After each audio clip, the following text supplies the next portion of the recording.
What's up, everyone? Jeremy here, mtgheadquarters.com, bringing you a opening of a Face the Hydra deck. The way it's packaged kind of suggests that it's like not really a retail. I don't know how they would sell this at like a Walmart or something like that. It was first available today at the game day, which I did not have time to attend. It's unfortunate. But I did meet somebody who enjoys the videos, and he was a cool dude, and I stopped into the local card shop, Game Universe, which is by me, picked this up, and I thought I would share it with you because I think it's pretty neat. I'm going to definitely use it in some upcoming videos, I think. Try to do like a duel with the Hydra. It's like 10 or 12 bucks. It might have been a little more. I feel like it was a little bit more than 10. Your hero's path has led you here. You face a foe beyond all others, the mighty Hydra. Cut down one head and a new one sprouts. Defeating such a monster will take everything you've got. You get 60 challenge cards, an instructional playmat to play against this challenge deck. Each player must have a Magic the Gathering deck. So this is just basically the Hydra that you get. And I went in Friday when I got the event deck, and I checked this out a little bit. So this is actually the second one I've opened. It seems like such a fun game. I could definitely see it getting like totally nuts. Let's go over, I'm going to go over that in a second. But you actually have like this playmat, which has all the rules and the setup for facing the Hydra. So when you start, you can actually pick your difficulty, so you can choose how many heads you want to face.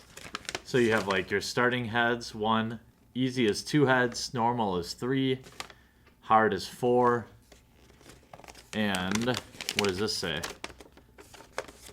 Oh, you can have up to 5 heads. The Hydra can have any number of heads. I'm assuming you're limited by the number of cards you have. And then you have your graveyard and library. A little bit about it, so you start with up to 2 heads on the battlefield. Choose a starting number of heads, take that many cards named Hydra head from the challenge deck and place them on the battlefield. So they go here and here. You go first. Then the Hydra takes a turn, and so on. You can attack heads directly with your creatures. Any number of creatures can attack a single head. Whenever a head leaves the battlefield, reveal the top 2 cards of the Hydra's library. Put any heads onto the battlefield, enter sorcery cards into the graveyard. So every time you kill a head, you have a legitimate chance of sprouting up to 2 new heads. And on the Hydra's turn, at the start of the Hydra's turn, untap any tapped heads. Reveal the top card of the Hydra's library. That Hydra casts that card. When the spell resolves, if it's a head, put it onto the battlefield. If it's a sorcery, follow the instructions and then put it into the graveyard.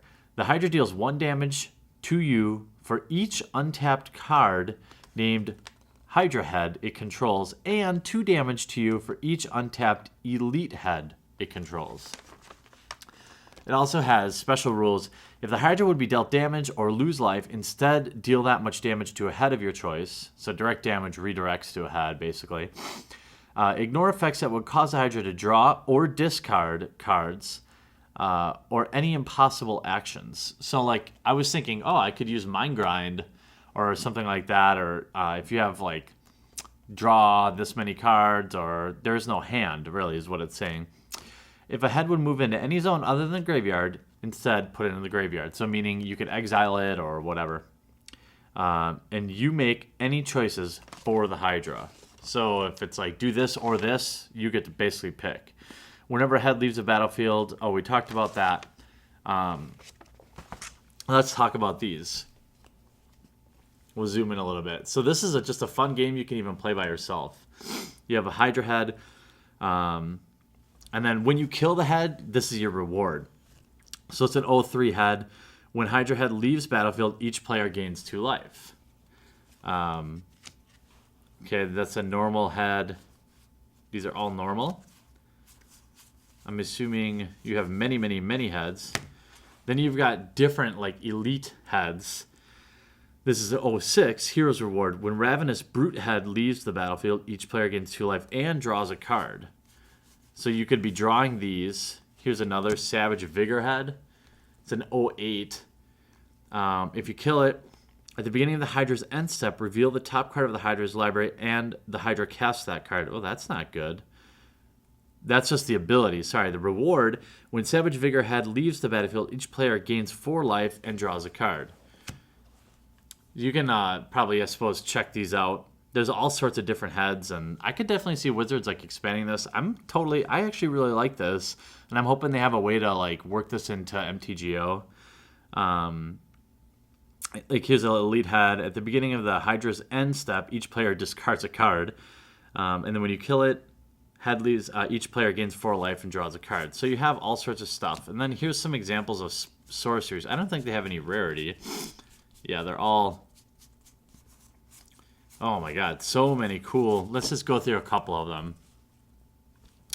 All right, players can't cast spells until Hydra's next turn. Okay, well that seems legit.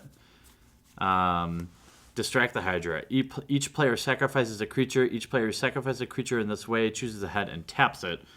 Each player who didn't sacrifice a creature loses 3 life. So if you don't have a creature out, you get dinged for 3. Grown from the stump. Put exactly 2 cards named Hydra Head onto the battlefield from the Hydra's graveyard. If you can't reveal cards from the top of the Hydra's library until you reveal a head card, put that card onto the battlefield and the rest in the graveyard. Yikes. That sucks. I could see them come up with some pretty crazy Hydra cards, but each head gains indestructible until the end of Hydra's next turn. Wow. Use Noxious Hydra Breath. Choose one. Noxious Hydra Breath deals 5 damage to each player or destroy each tapped non-head creature. And you make that choice as the Hydra, right? Wow. Destroy target head. If that head was elite, the Hydra takes an extra turn after this one. Swallow the hero whole. Each player exiles a creature he or she controls until the Hydra's next turn. When a head leaves the battlefield, return the exiled card to the battlefield under their owner's control. Yikes. So you have all of these like fun little cards, and you get to know them. There's like really only 10 probably different ones. Here, tap up to 2 heads. They don't untap during the Hydra's next turn. Torn Between Heads deals 5 damage to each player. So it can get pretty gnarly. Here, Unified Lunge deals X damage to each player, where X is the number of heads on the battlefield. I mean, yikes. And there's a bunch of those. So, I start building your decks now to take on the Hydra. Let me guys, if you get at game day now, let me know how it went. And let me know what you guys think with what Wizards did with this. And this whole like side game that they're developing, what you guys think. And, I hope you guys enjoyed this. And I got to go grocery shopping and take on with the rest of the day's chores. But I wanted to get down here and at least do this. So maybe a thorough crushing of the thumbs up button as thanks would be awesome. I would much appreciate it. And we'll talk to you again real soon.